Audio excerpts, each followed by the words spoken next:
Wi-Fi keeps disconnecting, Wi-Fi disconnect problem. Hey everybody, welcome back to the channel. In this video we're going to learn how we can solve if our Wi-Fi keeps disconnecting and how to solve the disconnect problem, so make sure to watch the video till the end. Now first of all, you want to make sure it is not your Wi-Fi issue and it is not happening on your other devices, because if the issue is happening with other devices as well, it could mean that your Wi-Fi or internet is not working properly, so you might have to call the internet service provider.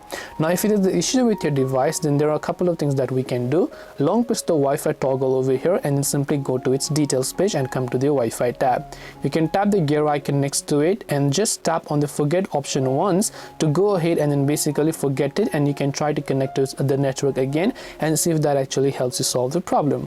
If it doesn't, open up your settings application. Depending upon the phone that you're using, just make sure to simply look for the software update option and make sure to update your device to the latest version. If that doesn't help as well, go to general management and simply go to the reset toggle here. Under reset toggle, you'll find an option that says reset Wi-Fi and Bluetooth settings. If this doesn't work, you can try to reset all settings. Don't worry, this will not erase our device. This will only delete the history of the settings. So you can tap on reset settings. After you do that, you can enter the pin, and last but not the least, you can also simply try to restart your Android phone to see if that helps you. Hope this video helped you. If you have any questions, feel free to leave them down below. Thank you for watching and see you in the next video.